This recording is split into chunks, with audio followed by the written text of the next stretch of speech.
朋友们好，欢迎来到江峰世界。最近中南海的消息很有意思。前一阵子，墙外几个不同渠道陆续传出来一个说法，塔尖上那位正在考虑自己的退路，希望把李强安排成下一棒。这事儿咱们前面已经聊过了，当时我留了一个很简单的观察点：李强真要接，别光看总理这个位置，接下来要看他的党务，更要看他的军务。结果这几天消息突然往前走了一步，有人把时间位置都说得相当具体。今年五中全会，李强可能进中央军委，而且做的是军委副主席，这句话就有分量了。因为16年前有一个人就是在五中全会拿到军委副主席，2年之后接班的，那个人正是今天塔尖上的这位。2010年17届五中全会正式决定增补他为军委副主席，到2012年18大，他接了总书记和中央军委主席。所以今天这条爆料最有意思的地方就在这儿，16年前他自己拿过的那张军权入场券，现在传出来要交给李强。而更巧的是，这个时候的解放军并不太平，张又侠、刘振立的案子已经7个月，火箭军前2天突然向军内外公开收集采购黑材料，7月份还刚刚换了新的军纪委书记，8月26日下午，全国政协又把一个参加过对越战争和张又侠军旅履历高度交错的老上将赵宗祺摘了下来。这几件事各自看都可以有各自的解释，但放到五中全会、李强、军委副主席这几个词旁边就开始有戏了。今天咱们就来看看，如果李强这次真要摸到枪杆子，那么眼下军队里这一连串动作到底是在给他铺路，还是在告诉皇上这条路没那么好走？今天这盘棋牵涉到军权接班和中南海最敏感的人事安排，后面还有几个很有意思的细节。正式把这张图摊开之前，先感谢本期节目的赞助商 Surfshark。 在正式开始今天的节目之前，江峰想跟朋友们聊一下，数位时代的监控与资讯封锁可以说是无处不在。我们每天使用手机和电脑看新闻、查资料、收发邮件，甚至只是连接一次公共 WiFi， 都可能在网络上留下自己的位置、IP 地址和浏览痕迹。尤其是在机场、酒店或者咖啡馆，免费的公共网络虽然方便，但它背后到底安不安全，普通人往往很难判断。所以今天要感谢 Surfshark 对本期节目的赞助。简单来说，就是在你的设备和网际网络之间建立一条加密通道，连接 Surfshark 之后，可以隐藏真实的 IP 地址，为自己的网络活动增加一层隐私保护。比如出门旅行或者出差需要连接机场、酒店的公共 WiFi 时， Surfshark 可以对传输中的网络资料进行加密，降低个人信息在公共网络中暴露的风险。新增的 email 诈骗检测器也能辨识出有钓鱼资讯的邮件，全方位保护我的网络安全。另外，有些新闻网站、网络服务和串流内容会根据使用者所在的国家或地区提供不同的内容。使用 Surfshark 可以连接到其他国家和地区的服务器，减少地域限制带来的不便。Surfshark 目前在全球超过140个地区设有4500多台服务器，而且一个账号可以在不限数量的设备上使用。手机、电脑和平板，包括家人的设备，都可以一起受到保护。它还采用严格的无记录政策，不会追踪、搜集或分享用户的个人上网资料。Surfshark 的 Clean Web 功能也可以协助阻挡广告、恶意网站和网络钓鱼威胁。现在通过江峰频道的专属链接订阅，还可以获得额外优惠。请点击视频下方资讯栏里的专属链接 surfshark.com/JFVision， 或者在结账时输入专属优惠码 JFVision， 就能立刻获得额外4个月的 Surfshark 服务。再说一次，专属链接是 surfshark.com/JFVision， 优惠码是 JFVision， 链接已经放在视频下方的资讯栏和置顶留言里。咱们先说一件很容易被忽略的事，在中共这套体制里，接班人光有一个漂亮的党内排名是不够的。你可以管经济，可以当副总理、总理，也可以坐在常委桌子上，但是枪杆子不认你的话，这个接班总缺一块。这块怎么补？历史上有现成的玩法。1987年，赵紫阳当上中共总书记，同一天，中共13届一中全会决定邓小平继续当中央军委主席，赵紫阳当中央军委第一副主席。更有意思的是，那时赵紫阳的国务院总理还没有马上辞掉。11月2日他进军委，到了11月中旬，全国人大常委会才同意他辞去总理，李鹏代总理。换句话说，历史上真有过一小段时间，一个现任国务院总理同时又坐上中央军委第一副主席。这安排不是因为赵紫阳突然会打仗了，他没有哪一天半夜起床突然学会看炮兵射表，也没有去军校补一张毕业证。原因很简单，接班人的身份变了，军队那一格也得补上。胡锦涛也是这么走过来的。1999年9月，中共15届四中全会决定增补胡锦涛为中央军委副主席，当时离他2002年接总书记还有3年。等到了2002年，党的一把手已经换成胡锦涛，可江泽民的军委主席又留到了2004年。于是出现了一个很有中共特色的交接，党这边新班子开张了，枪这边老板还坐着，接班人先以军委副主席身份跟着。到了2010年又走了一遍，17届五中全会增补现在这位为军委副主席，当时他是国家副主席、政治局常委、中央书记处书记。2年以后，他正式坐上总书记和军委主席的位置。你看，这里就出现一个很有趣的规律：文官接班人不一定懂军事，可在正式完成最高权力交接以前，军委副主席这个位置经常起到一种提前进场的作用，先让军队知道这个人是下一棒，也让这个人提前坐进军队最高决策桌子。那今天再看李强，味道就不同了。如果只是说李强可能接总书记，大家还可以把它当作接班传闻听一听。可现在几个渠道把细节讲到了五中全会军委副主席，这2个词碰到一起，刚好撞上中共自己用过的接班路线。而且李强现在最缺的正是这一块，他是总理，常委排名第2，在浙江、江苏、上海都干过地方大员，党政履历没问题。可你把他的履历从头翻到尾，他和解放军最高指挥体系几乎没有真正的交集。这时候假如突然在五中全会把他送进军委，政治含义就很清楚了。这已经不是给总理加一份兼职，是在替一个可能的接班人补军权履历。还可以再往前想一层，前面有消息说中南海那位希望自己体面退，李强接棒。很多人一听退，脑子里会自然出现一个画面，好像总书记、国家主席、军委主席3把椅子同一天站起来，钥匙全部交出去。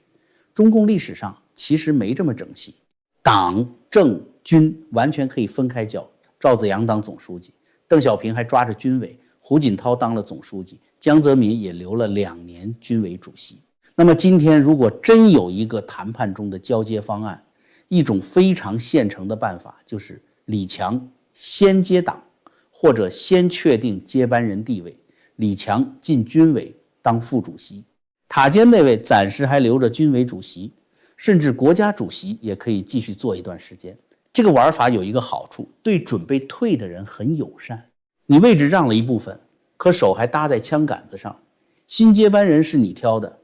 他又在你下面当军委副主席，党内其他人得到了一个人换了的结果，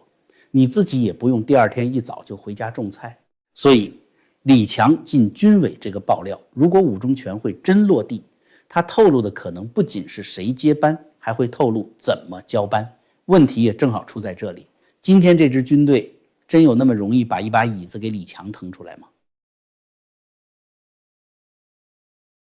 把时间拨回2023年，那一年火箭军开始大震荡，原来的高层一批一批出问题。到了7月31日，北京81大楼办了一场晋升上将军衔仪式，中南海那位亲自到场，张又侠宣读晋升命令，何卫东主持。站到主席台前接受命令状的2个人，一个是火箭军新司令王厚斌，一个是新政委徐锡胜。这个场面当时的意思很好懂，火箭军原班子出事，那就换一套新的，王厚斌甚至是从海军系统空降过去的，等于跟火箭军原来那套人脉拉开距离。老大亲自给你戴上将军衔，亲自把命令状交到你手上，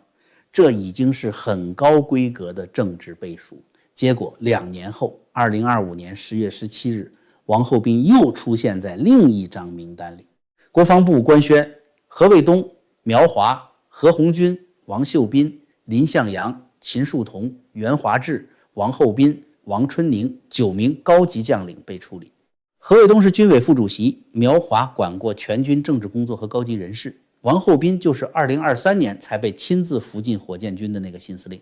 这一轮江峰之前的节目已经跟朋友们聊过，按照公开人事和军中权力变化来看，2025年10月那次集中处理恰恰是习张斗争里张幼霞反击最猛烈的一个回合。何卫东、苗华这些和老大高度绑定的人马集中出局，很难只用自己反自己的斧把整个政治效果讲完。真正麻烦的是，到了2026年1月24日，棋盘又翻了。国防部突然宣布，中央军委副主席张幼霞、联合参谋部参谋长刘振立涉嫌严重违纪违法，正式被立案审查调查。这2个人一出事，中央军委的上层结构就变得非常古怪。先前何卫东没了，苗华没了，王厚斌这批上将没了，现在张幼霞、刘振立又被立案。军队最高层不是正常换届那种老的下去，新的上来，而是一个位置刚空，旁边又一把椅子没人了。你到81大楼看，椅子比人稳定，这就带来一个很现实的问题。塔尖上那位要是准备让李强进军委，他是在一个什么时候把李强送进去？是在军委班子最完整，军中大佬都服服帖帖的时候吗？不是，恰恰是在解放军最高层几年之内连续爆炸，人事关系被打得稀碎，现役上将大量消失的时候。所以李强任军委副主席这件事的戏剧性并不只是文官管军队，更大的问题是谁来迎他进门？老军头里还有多少人认这个安排？几大军种现在真正有资格有威望拍胸脯说我们支持新接班人的人还剩多少？张幼霞、刘振立留下来的人脉和影响力7个月之后究竟清到哪里了？李强如果只是接一个政府职位，文件念完第2天上班就是了。军委副主席不是这么玩的，这位置下面是战区，是陆海空火箭军，是联参，是政治工作，是装备，是后勤。军队里很多人干了一辈子，从排长、连长、团长、师长一路熬上来，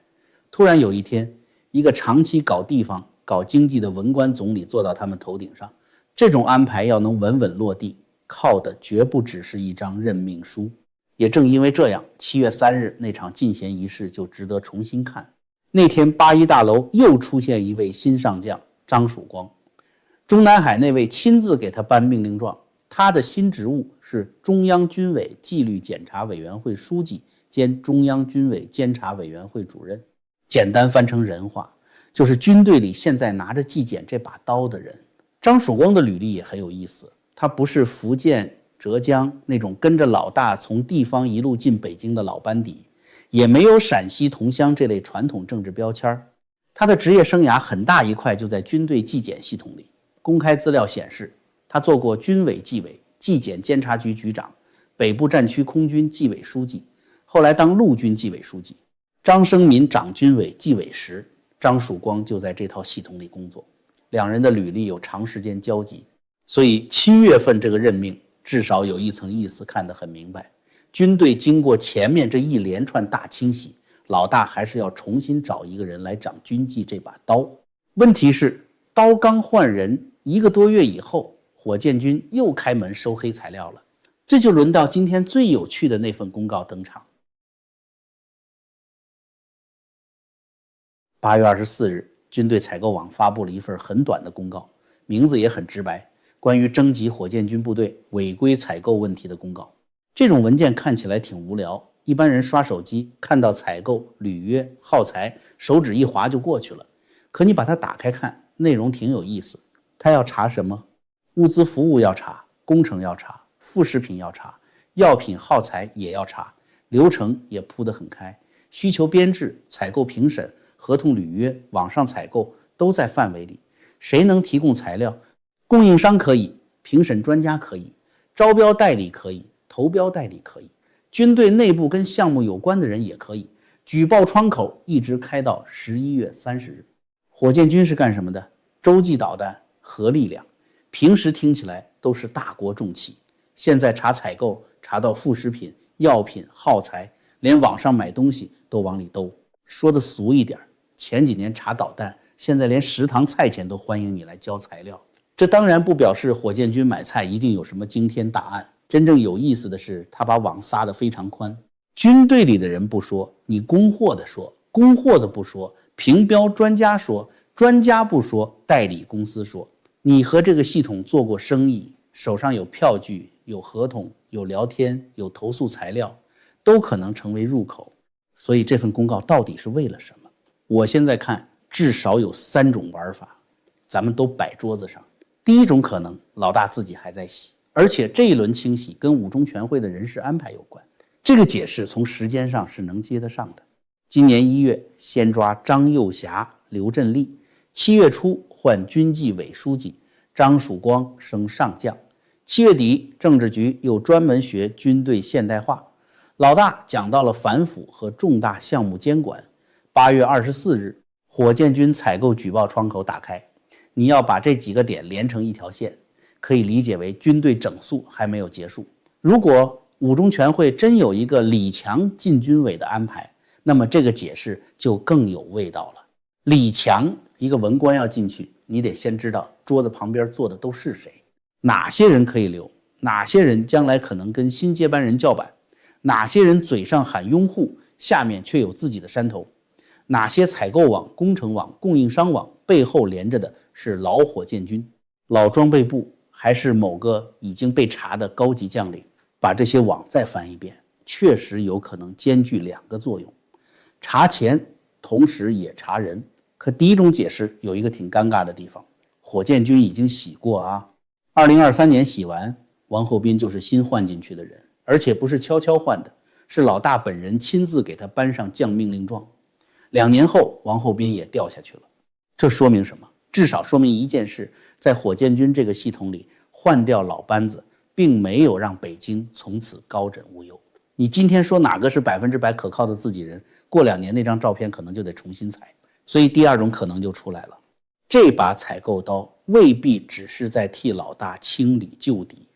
他也可能往前几轮清洗之后新安插的人身上走。这个可能性很有意思，因为军队现在有好几套可以查人的工具，军委纪委可以查，监察可以查，采购监督可以查，审计可以查，组织人事还可以在任免上卡你。这些系统名义上都在中央军委下面，可到了今天，这种军中互信已经很低的局面，谁提供材料，谁决定立案，谁把案子往哪个方向做，政治效果可以完全不同。2025年10月就是现成例子。王厚斌曾经是火箭军换血后的新司令，结果跟何卫东、苗华一起被官宣处理。按照咱们一直追踪的军中斗争线，那一回的实际结果是老大系统的军中人马遭到一轮沉重打击。所以今天再看到火箭军采购问题征集，咱们完全可以多留一个心眼。这回网撒下去，最后捞的是谁？捞出原来火箭军老班底。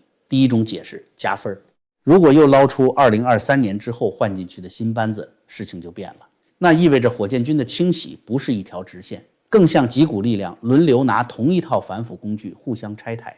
这就是中共军队现在最麻烦的地方，武器是统一编号的，制服是统一发的，人心可没有统一采购。第三种可能更有意思，就是最近有人提出来的，这次撒网会不会也在替张又侠、刘振立的案子继续找东西？这个现在没有官方材料可以直接证明，所以咱们把它当做一个待验证的推演。但文件里确实有一个小地方值得记住。2023年7月26日，军委装备发展部也曾发布过一次公开征集公告。那次查的是全军装备采购招标评审专家，列得相当细，什么帮关系企业打高分、围标串标、睁一只眼闭一只眼、拉小圈子、操控评标、提前埋参数、跑风漏气，8大类问题都列出来。更关键的是，那份文件明写了一个时间，2017年10月以来，这个时间点离李尚福接替张又侠长装备发展部很近。公开资料显示，李尚福2017年9月中旬已经以装备发展部部长身份亮相，到10月，张又侠进了新一届中央军委副主席班子，所以当时那条追溯线基本切在装备部完成交班以后的开局阶段。再看今年8月24日这份火箭军公告，他告诉你受理截止到11月30日，却没有告诉你往前查到哪一年，就只是火箭军采购活动，有材料你拿来，这个空白就挺有嚼头。如果只查现任班子的问题，完全可以把时间框得清清楚楚，现在没有框，那么理论上旧项目、旧供应商、旧代理、旧评审，只要还符合受理范围，都可能有人往里递。张又侠、刘振立1月24日被正式立案，到现在7个月，两个都是军队最高层的人。张又侠更做过总装备部、装备发展部，军中关系盘根错节。解放军报在张刘被查以后，甚至用了涉及多少查多少、牵扯多深挖多深这种表述。那今天重新翻火箭军采购网，会不会有人希望顺着供应商、工程、代理、专家一路把某些老关系再串起来？有可能，是不是就是为张刘找证据？现在还不能这样盖章，可这个问题咱们可以留着，因为它很快就会有答案。接下来火箭军如果开始出现具名供应商、代理机构、项目单位，再看他们往上连的是哪一批人，这张图自己就会长出来。偏偏就在火箭军公告发布2天之后，又有一个老上将掉下来了。8月26日下午，全国政协14届常委会第18次会议闭幕。一般人看这种会议通稿，看不到第二段眼皮就开始打架。共同富裕、民生、1055都是一整套标准语言，可后面的人事处理里有一个名字很扎眼，赵宗祺。会议正式决定免去赵宗祺全国政协常委民族和宗教委员会副主任职务，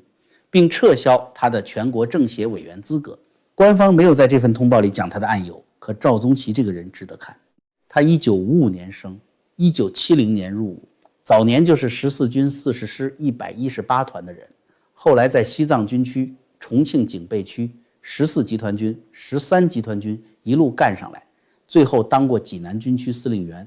军改后成了首任西部战区司令员。他是真正有战场履历的老将。1979年打越南的时候，赵宗祺就在40师118团搞侦察。张又侠那时候也在14军40师，1979年从119团调到118团，先当作训股长，后来做118团参谋长、副团长。再往后，两个人的履历还继续交叉。张又侠干过14集团军军长，也干过13集团军军长。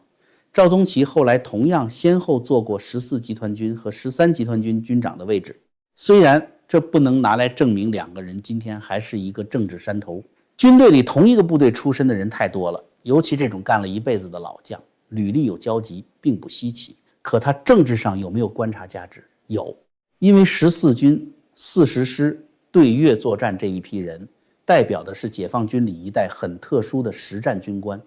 他们不是坐办公室一路熬上去的，是真上过战场的人。张又侠多年来在军中的一个重要资本，也是他的实战履历和老军队关系。到了今年，张又侠被查7个月，现在跟他早年部队履历如此高度交错的一个退役上将，又被摘掉政协资格。尤其今年3月份，赵宗祺已经出现过一次值得注意的公开缺席。当时全国政协常委会开幕，多名退役上将没有露面，其中就有赵宗祺。今天资格正式被撤，至少说明3月份那个异常没有就此消失。这里有2种读法，一种很直接，张又侠被查以后，与他有历史军旅交集的老将老系统正在继续被摸底处理。赵宗祺这张牌可能只是今天公开翻出来的一张。还有一种读法比较保守，赵宗祺有自己的问题，跟张又侠案没有直接关系。中共现在军队反腐范围太大，两件事时间撞在一起也完全可能。如果赵宗祺之后出现正式纪律通报，再出现几个14军、13集团军、西部战区的老将同步被处理，那这条线就开始变硬。假如后面没有任何延伸，那这次资格处理就先当独立事件。真正值得问的是，为什么这个时候军中一块块旧履历都在重新被翻出来？李强进军委的传闻恰恰提供了一个新的观察角度。如果五中全会要真的把一个几乎没有军旅资历的总理送进军委副主席，那么中南海最需要的可能正是一支不要有太多自己的老资格、老山头、老战功的军队。职业军人最麻烦的地方就在这儿，你可以撤他的官，却不容易把几十年的战友关系一起按删除键。当年14军40师一批人从云南边境打出来，后来有人做到军委副主席，有人做到西部战区司令，这种关系不是一顿饭形成的，也不会靠一张文件自动消失。李强假如真的要坐进军委，他面对的不是一张干干净净的新桌子，桌子下面全是旧线头。现在再回头看中南海这几天的另一幅画面，塔尖上那位前几天刚刚接待约旦国王，8月26日，外交部又正式宣布，8月30日至9月3日，他要去比什凯克参加上海合作组织峰会，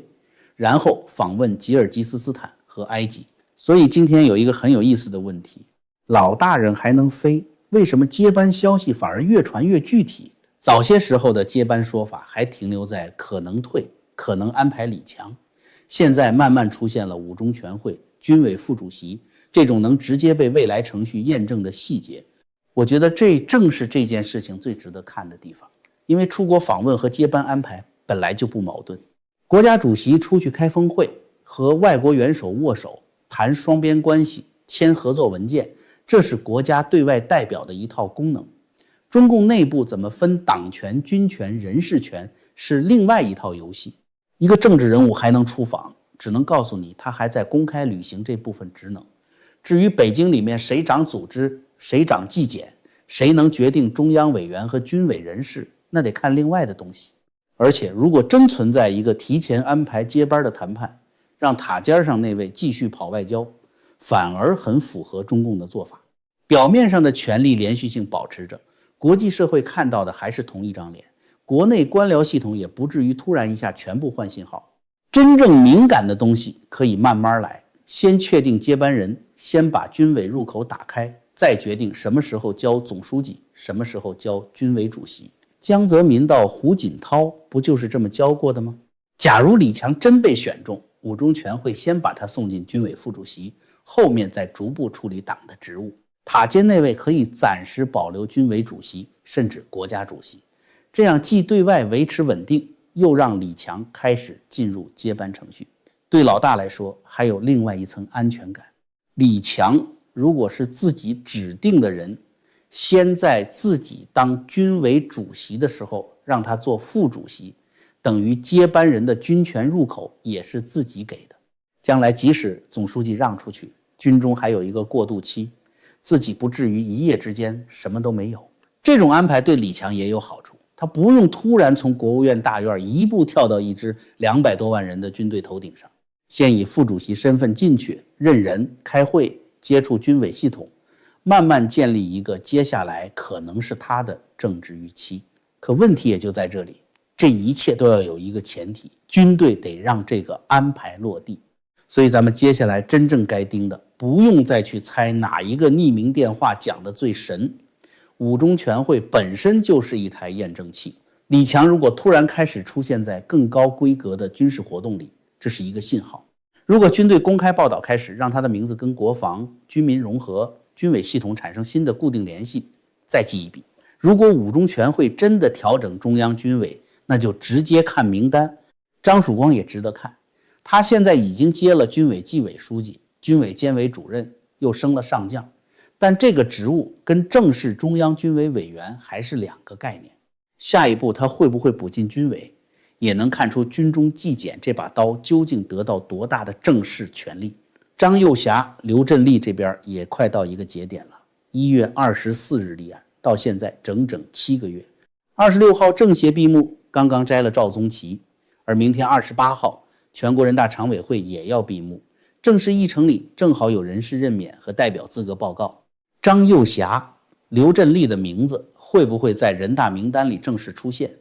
这是五中全会之前最近也最直接的一道观察哨。最后名单怎么处理，会直接告诉我们北京是不是准备在五中全会以前把旧军委的人事程序先清干净。火箭军这条线也很好验证。11月30日以前，采购举报窗口一直开着。接下来如果开始出现成批供应商、专家、代理公司被处理，就看他们是哪几年的项目，又跟哪一任火箭军和装备系统有关。真正最好验证的当然还是李强本人。如果五中全会开完，李强什么军委职务都没有，那么今天这条爆料就挨了一记很硬的现实检验。可如果五中全会真的出现那几个字，增补李强为中共中央军事委员会副主席，那中南海这场戏就会立刻换一个级别。所以这几天大家可以先把几个名字记住：李强、张曙光、张又侠、刘振立，再加上突然被摘掉政协资格的赵宗齐。五中全会之前，这几个人的位置要是再动，故事会越来越清楚。至于塔尖上那位，月底专机照样起飞，红毯、国宴、峰会都会照常安排。真正让人睡不踏实的，恐怕是另一张还没有公布的座次表。好，今天咱们就聊到这里。喜欢江风世界的朋友，别忘了订阅频道，打开小铃铛，也请大家帮忙点个赞，把节目转发给更多朋友。咱们一起盯着五中全会，看看这张军权入场券最后到底会落到谁手上。谢谢大家。